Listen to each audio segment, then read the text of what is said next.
Praise the Lord. God bless you. Habari Yako. Hello, everyone.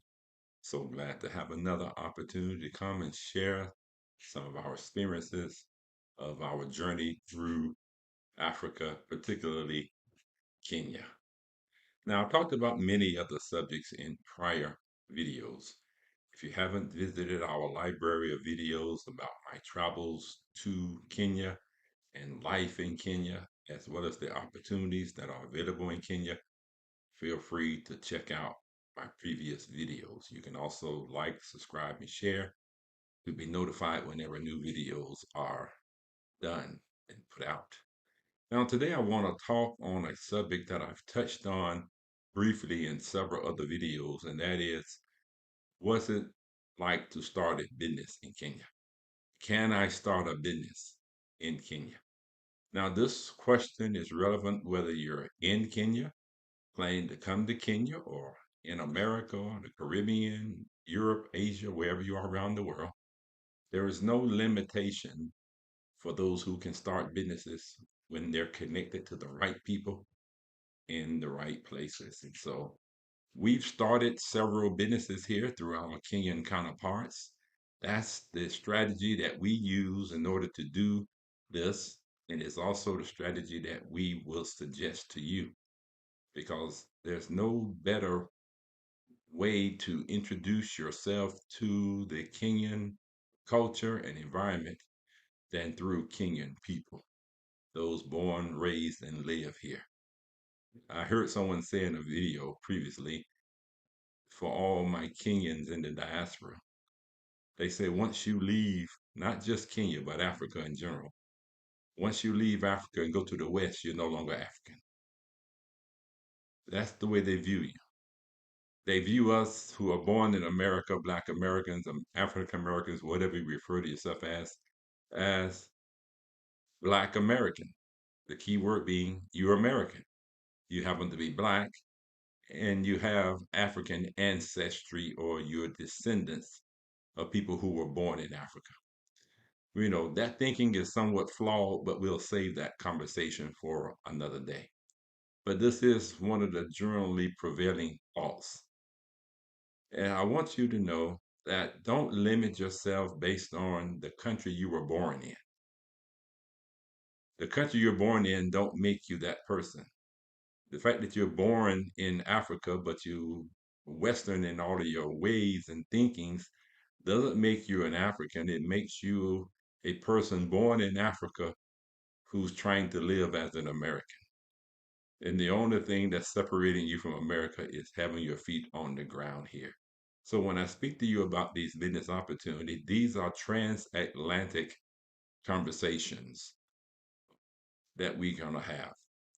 Whether you're in America and you're looking at how you can invest in Kenya, whether you're in Kenya and you're looking for a way to find someone to invest in your business idea, this conversation goes both ways.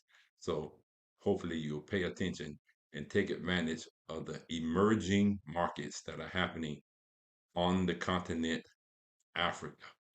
I'm speaking specifically about Kenya because this is where I've been living for the last 5 months or so. It is also where we have established businesses as well as in the process of constructing our mission base, which will serve all of East Africa. So I mentioned earlier that the process is relatively simple. Kenya has great technology that they've put in place. The applications are all digital, meaning that you can apply for the applications for business registration completely online. You can pay the fees completely online. You choose a business name that you want your business, and they're going to ask for three variations of that business name, just in case one of the name that you've chosen, may have been in use by someone else, or it may be too similar to another business, and then they'll go on to your other two alternative names. And the process for us took about 7 to 10 days to get the certificate for our business being registered in Kenya. If you're going to be placing a large sign out front for visibility on the street, you have to pay a signage fee for that. And so that's how you can prepare yourself to get started with a business. Now, let's talk to you about some of the businesses that may work in Kenya. If you watch some of my previous videos, I probably briefly alluded to our business investment program through our Paradise Salide Business Development Center. Paradise Salide Business Development Center is our business that we use for business consultations. We can do logo designs, we can write business plans for you, we can do website design, we can do marketing programs for you. And we also have an investment program for any viable businesses that we could invest up to 20,000 shillings into. So that figure is right there. I want to kind of just work with that figure for just a moment. 20,000 shillings is roughly, let's say, 150 US dollars. Now, I've spoken with several, for lack of better words, Black Americans who are living in America who desire to inquire about visiting and or living in Kenya. And they've asked me about, are there any business opportunities there? The quick answer is yes, there are business opportunities here. And so what I would do is try to find out what their skill set is or what their area of interest is. And I'll try to match a business that could be successful in Kenya based on whatever city you're in. We'll do research. We'll do a business analysis. We'll write a business plan. We'll write a profit margin analysis. Everything to tell you how much you would need to invest in the business and what's your probability of making profit and what that profit could be. So the reason why I really want to expand your thinking on this when I say you can do this business whether you're still in America or in Kenya or any other part of the world, because we have a team here in Kenya. We have a team in America that can navigate the process for you, processing payments as such. So if you're not in Kenya, you won't have access to M-Pesa, which is how most people conduct financial transactions. Well, we have a team in Kenya that can handle the processing of payments for you, getting money back to you in the States or Europe or Asia or wherever you are around the world. So for that brief amount, for most of this conversation, I'm going to speak about the US dollar. That's the currency that I'm most familiar with, the currency that I've been spending. And I can also talk a little bit about the conversion to Kenyan shillings. So for the sake of discussion, those would be the two currencies that mainly this conversation will be centered around. So 20,000 Kenyan shillings, approximately 150. Currency fluctuates daily, so it could be a little higher or less at this point. But let's say you had, for my American um, colleagues, you had $150. And as you know about our relocation service, Affordable African Horizons, we call it a budget-friendly Africa relocation service because we want to try to find solutions for those who don't have access to a lot of money. Most of the time, we cater our messages to those who are already retired, who already have a regular income. And that's going to be very important because whether you live in America, Europe, Asia, and even in Africa, even though the cost of living is far, far, far less in Kenya than it is in America, you still need to have a source of income to sustain yourself. So most of our messages are ideally suited for those who are retired. By retired, I mean those who have a social security or a pension from your job or retired military and such, because you don't have to concern yourself with how to raise money while in Africa. You're going to get your money regardless of where you live. But for those who are not in that category, still inquiring, want to examine the possibilities, this program is designed specifically with you in mind. Contact us, give us a business idea, contact us for a consultation, and we can listen to your ideas. We can do the business analysis, do a business plan for you with a minimum investment, let's say starting at 150 US dollars. And what we'll do is match you to a person who has the skill set, expertise, the willingness, and ability and desire to operate this business for you here in Kenya. And that way, when the business makes profit, you work out whatever percentage of the business you want to give that person, or you even work out a salary that you want to pay that person. And any profit is sent back to you in the US. And of course, you have to pay for restocking supplies and things of such based on whatever type of business you're starting. But whatever net profit, you can choose to have the money distributed back to you, or you can reinvest it in the business, or you can put it in an investment or savings account. So some people may not even have an idea of how business works. So we can take you through a little brief business 101. Your sales is the part that most people count. So we started a cafe a few weeks ago, about a month and a half, and the sales were about 40,000 shillings the first month. So the employees figured, hey, we have 40,000 shillings that we've made. Oh, au contraire, my friends. The sales were 40,000 shillings, but the expenses were far, far, far more. So you haven't really made money. Well, let's just say I, as a business owner, haven't really made money yet. Of course, they're making money because we're paying their salaries.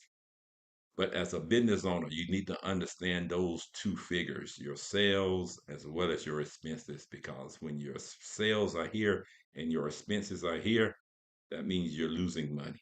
The ideal goal in business, now my business is a hybrid, it's a business and a ministry. So the goal is not necessarily to make money, but at least we got goal is to have it break even, to pay for itself, to pay the salaries of the staff, and to provide a valuable service or product to the local community. But for most people, that may not be your mission or aim or goal in life. You're going in business in order to make money, to make profit. The difference between your sales and your expenses is your profit, or the difference between your sales and expenses is your loss. We want to see you make a profit in order to get money back into your pocket. So those are the ideas. That's the program that we're trying to introduce you to. So in most businesses here are service oriented businesses. The hospitality industry, tourism, of course, restaurants, housing, things as such, transportation services, farming, agriculture is big business here. So let's try to get introduce those of you who may be interested on a entry level business investment. I want to say to all people, and I say this often, don't ever invest any money you cannot afford to lose because you may not get a return on your investment. So, generally speaking, 150 US dollars is not a lot of money, depending on your circumstances, of course, that you can risk.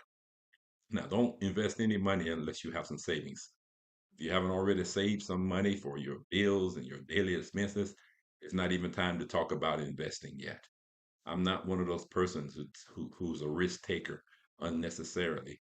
I teach sound financial principles, and sound financial principles is first to live within your means.